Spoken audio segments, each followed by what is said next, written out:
Good to see y'all. Obviously a big week ahead. And my first opportunity to be part of Cat-Griz is extremely exciting. And with our win last week, hard fought victory over Idaho. It's really positioned us well to do a lot of things we aim to do this year. And it's all resting on one game here as we finish out the regular season. So pleased with our team's resiliency on Saturday.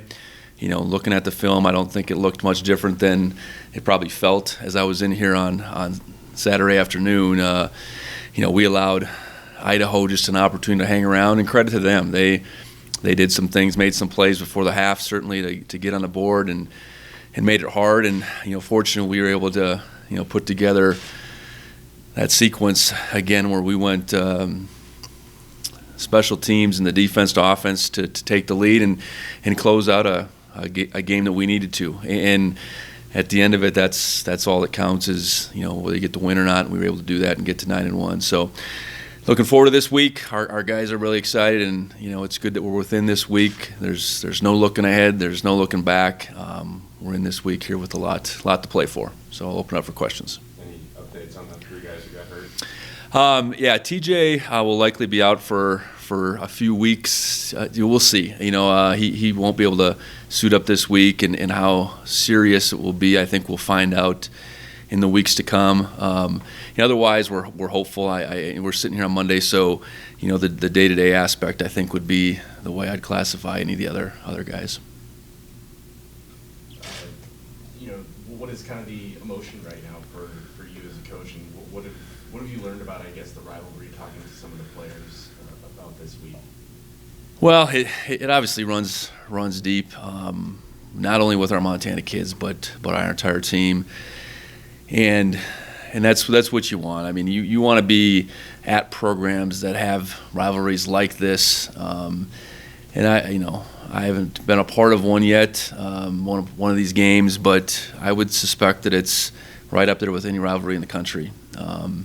There's great rivalries at all levels, and this is one of the top ones in the country. There's no doubt about it. And in states like Montana, where our university and theirs are at the top, that shines such a different light than so many of the other states across our country. And that's when it is an in-state deal. It's not cross-state boundaries, and there's so many Montana kids on both sides. It just it brings that level of intensity to a place that a lot of rivalries don't see. And I know going around to a lot of our communities across the state this spring, it's the first thing they want to mention. I know that, and I get it. Each one of those communities, there's a divide, and you want to be on the right side of that matchup every year. So looking forward to it. It's why,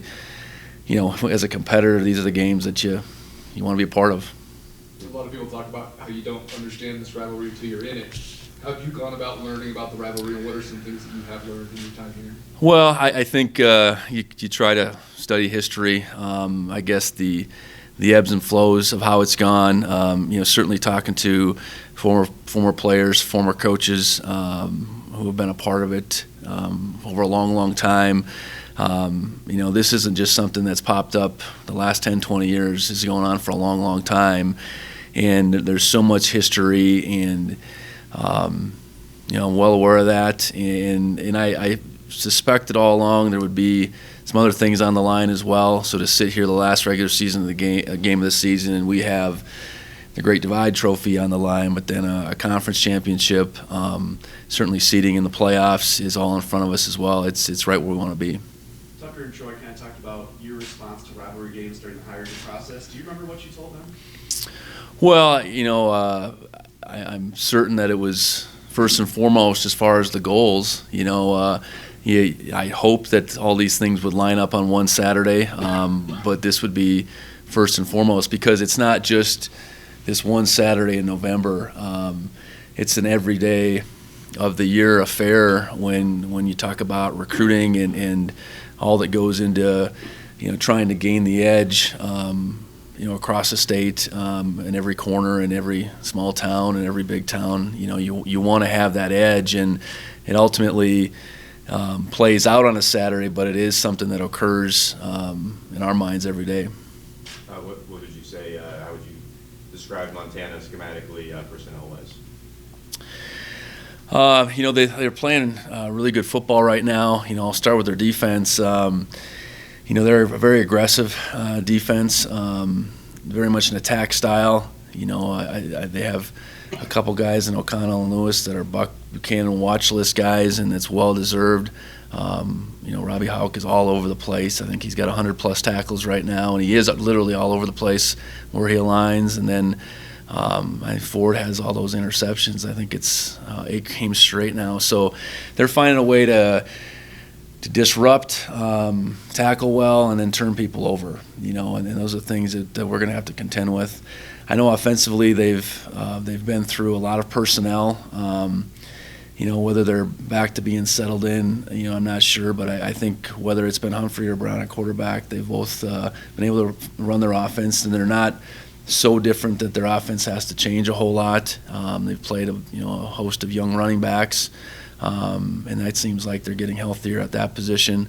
I know they got a few different targets, receivers, and tight end emerging. So, balanced. I think they'd like to be on offense, and then defensively stop the run and get after the passer. So I think a lot of the things that we'd like to say, and they do it differently, but a lot of things that we'd like to say about the makeup of our team. And then, you look at special teams wise, in Flowers they have as dangerous a returner, I think, as there is in our conference. So a lot to contend with. They got a very experienced staff, and it's going to be great competition. Those linebackers, can anything specifically about them that stands out?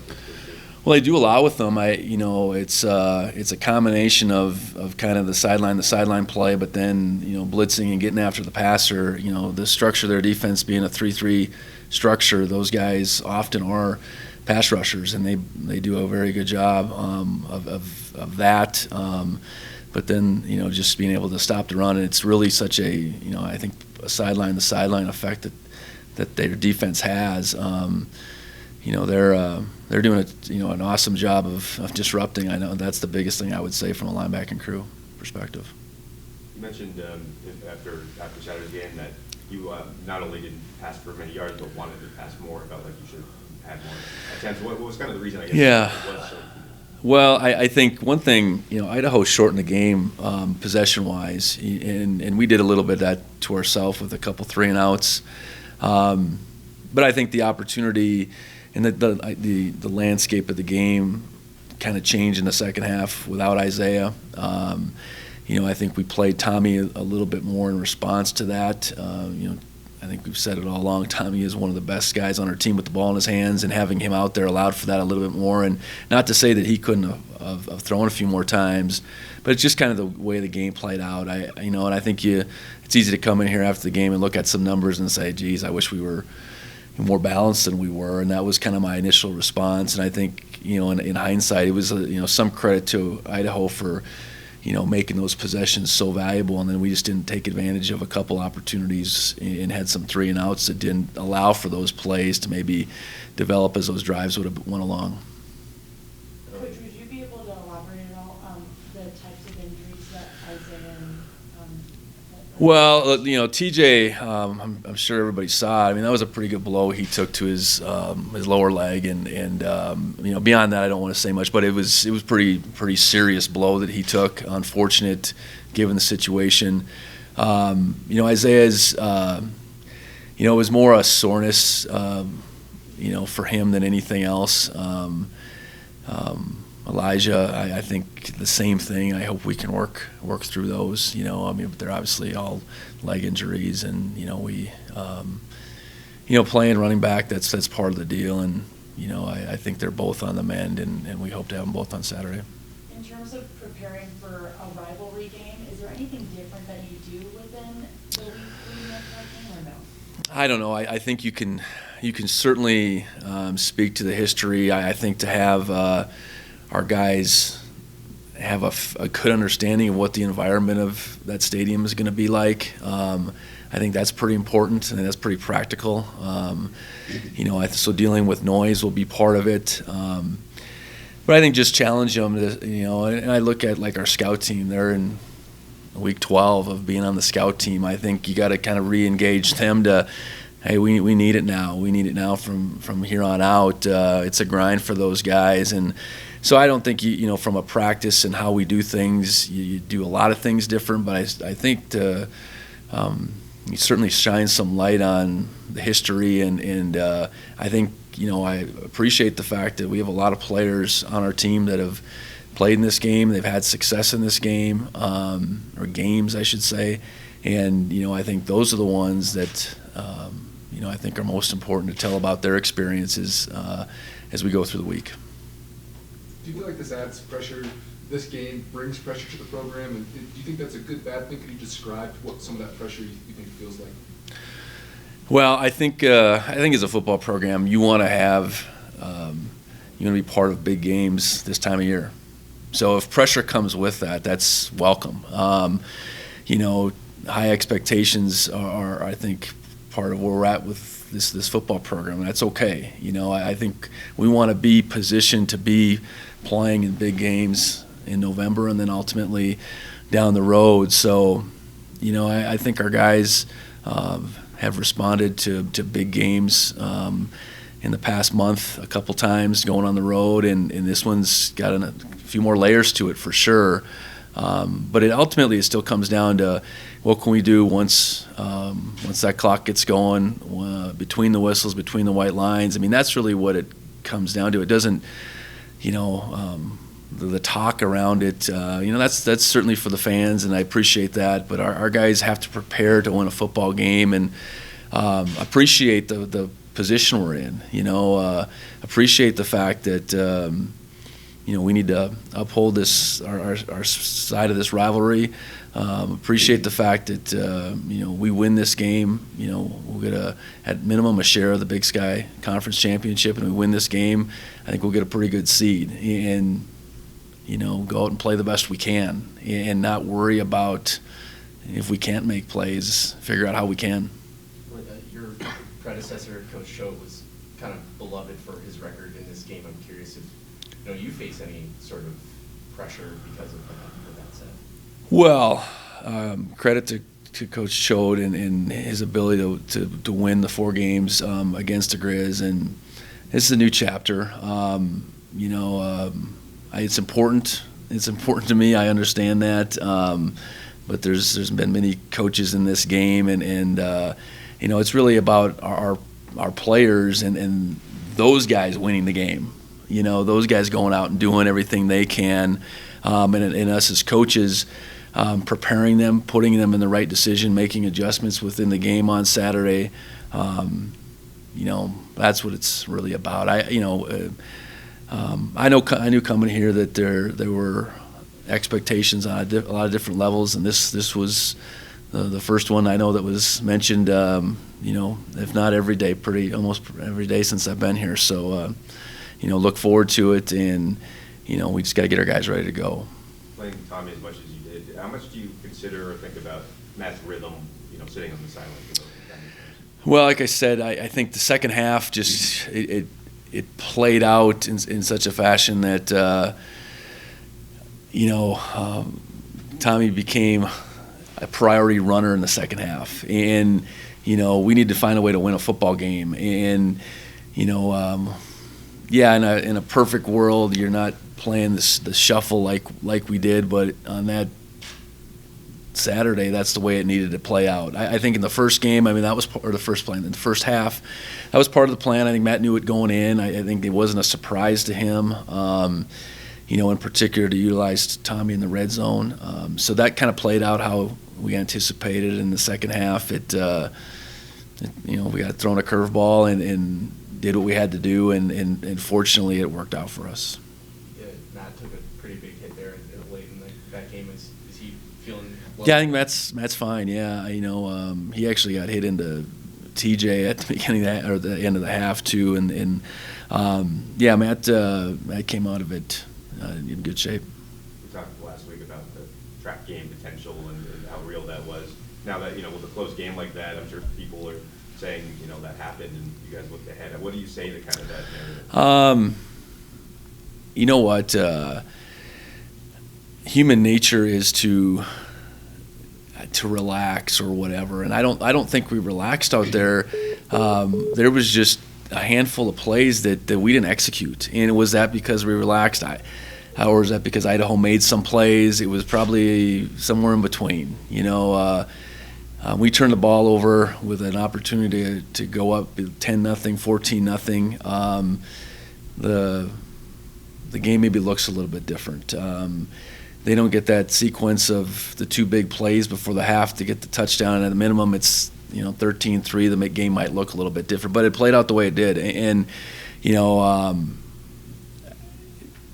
credit to Idaho. They had nothing to lose. They played hard. They got good players, and we weathered the storm, I guess. And I know there wasn't any talk about this game coming up last week, but we didn't play as well as we could have, and Idaho did some things, and that's the way I see it, which you could probably say is somewhere in between.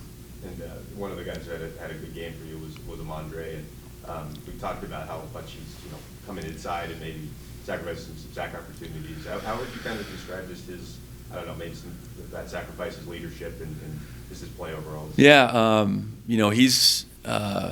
he's played well. And I think in particular he's played well the last few games, and probably for him the last stretch, just getting a little bit more comfortable with all the different ways that we're trying to utilize him.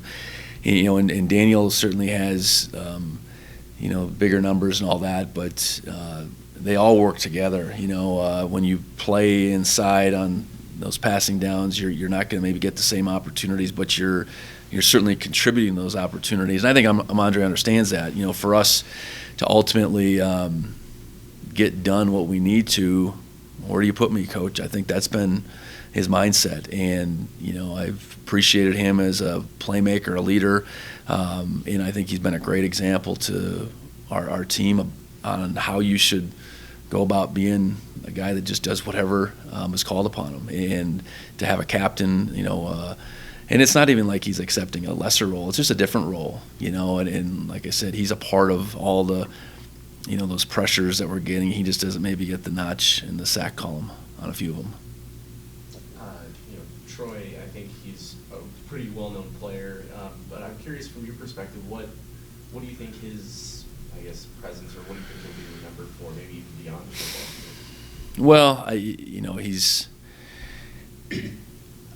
he's done so many different things here, and he's played linebacker during my time, but picturing this guy that was a running back and was a quarterback / linebacker, and then is moved into the role he has currently on this team and is all over the field, and then he is a finalist for the Campbell Trophy, and that I think speaks to way more than just his football playing ability. And then I think every time he gets a chance to, whether it's deal with or communicate with fans, with you guys as the media, it's pretty pure.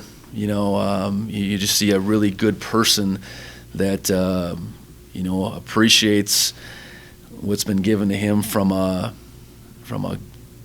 opportunity here, God-given talent, all those things, and then he's just done everything he could with it. Worked through a lot, coming off the injuries, I guess, that he's had, and putting together the season that he's had is a tribute to patience, hard work, trust, and a real devotion to this program. So he's going to be on a pretty short list of all-time greats in this program, and I'm just fortunate that, and we are as a staff, that we've had a chance to work with him this past 10 months. I think Lewis called him the face of the program, but he doesn't really seem to, even enjoy that sort of spotlight. Is that sort of mentality, affect the rest of the team? Is that a positive, maybe sets leader by example there? I think so. I think he makes it clear that it's about the team. he's going to deflect, the accolades, the praise by and large. And I think when your best players do that, it makes it more and more about the team. And that's what football needs to be about. I know it's not always like that, and it's probably becoming less and less like that. So to have someone like that, care so much and represent so much of what you want to, it really just that example for our younger players, for players in years to come. Hey, if you want to know what it looks like, there it is.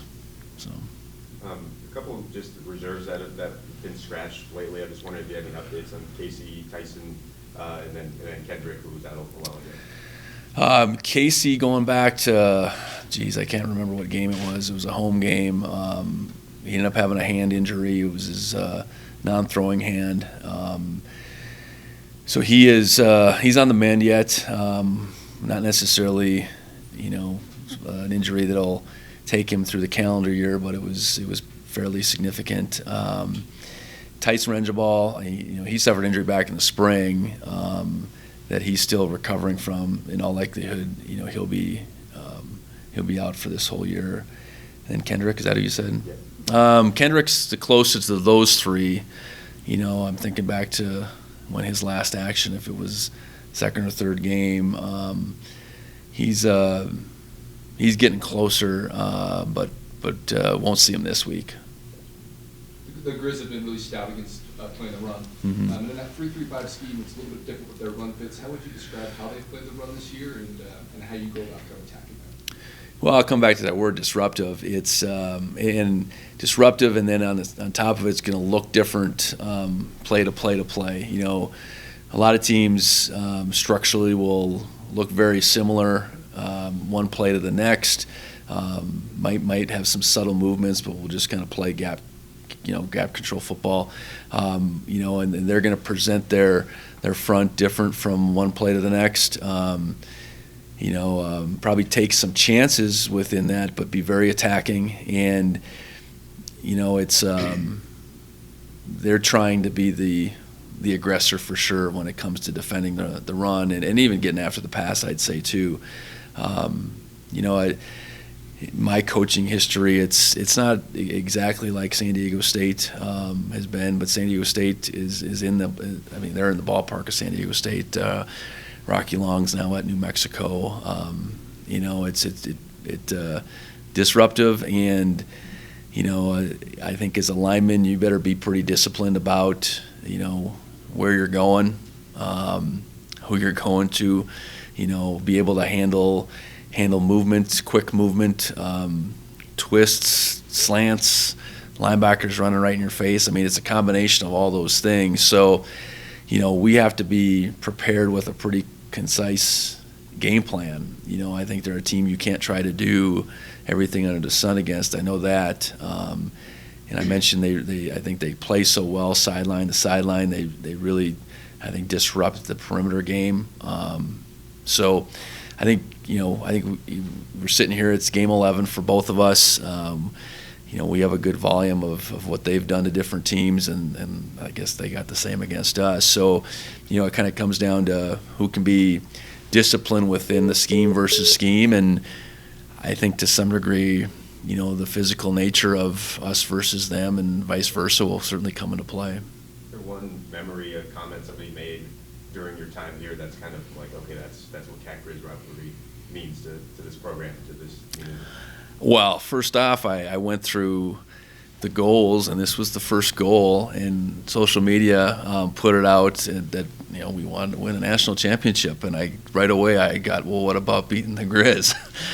So for some reason social media didn't put all the goals on there, but that was the first one, so that was like day two, and it wasn't just one person I heard it from. So no, I think it's neat when you talk to different players and coaches from different eras, and you study study the history of just maybe when the Bobcats have had the upper hand, when the Grizz have had the upper hand, why that's come about, where it's at right now. I think that's that's what's so neat. There's so much history to it, and I've probably just scratched the surface, I guess, as far as what I've learned.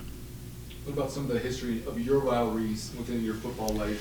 And what are some of the ones that you've enjoyed, and what do you kind of take from those experiences? Yeah, certainly the in-state rivalry in North Dakota that I grew up in.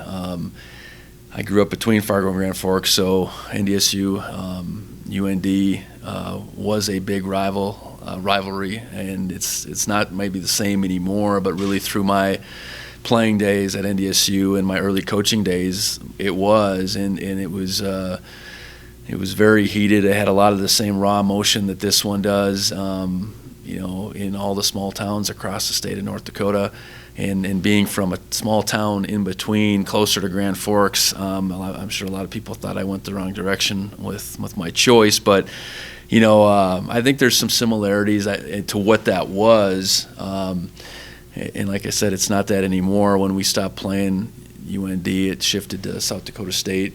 And then at Wyoming, it was Colorado State. But the difference there, I think, and there was some deep-seated emotions, but you're dealing with state to state. And I know in both those cases, those other schools had their own in-state rivalries. And so I think it was different. You tried to make it as much as you could. And I think the Wyoming CSU rivalry being, an hour away, there was certainly some raw emotion to that. But so I've been a part of, I think those three different rivalries throughout my career, but I'll trust Bill that this is the biggest one around. Getting a shot to at least share the Big Sky title, how much is that on the forefront of the team's mind, and what do you think it's taken to get to this point? Well, what it's taken is us working through some games that have, not looked exactly how we wanted to, but we found a way to win. Including last Saturday. I think it's taken a consistent approach. Where our guys, each week went back to work. Whether that's working on the game plan, being really diligent about taking care of their bodies and getting healthy, and putting ourselves in the best position each week to get the best team out there. So, getting through a conference season undefeated, I think, is really challenging. We're not through it yet, but to position ourselves here with one left is where we wanted to be. And certainly credit to Sacramento State for being in that same position. In a conference makeup like we have, where you don't play everybody, that whole situation we can't do anything about. All we can do is control our side. And no, I think it'd be a big deal. It's been a while here at Montana State, and winning this conference, I think in the world of FCS is a pretty big deal. So, I think it's something our guys really do desire. It's not the end goal, but it's certainly one of the goals that we wanted to accomplish along the way. How would you describe the season up to this point? It's hard to believe it's, an 11 game, right, in the 11th game right here. I think I've really appreciated, going back to February, we laid out a vision. Our guys have bought in, bought in from that first, I would say month period. There's certainly a transition, and we worked through that, got through spring ball, worked through a little bit more, laid out a more direct plan at the beginning of the summer. Our guys worked really, really hard, and I spoke to that a lot, how, really feel like championships are won in the beginning in the summer, and our guys took that to heart, worked really hard, and, we've had a team that I think understands the importance of getting better each week, and that isn't always reflected on the scoreboard, but, finding a way to win and learning how to win and working through some things are all about, becoming everything you want to become. And, I've been saying, I think for, 3-4 weeks that we're positioned well. Well, we're positioned well. We have one game left. It's good to be in this spot positioned well, and now we got to do something with it.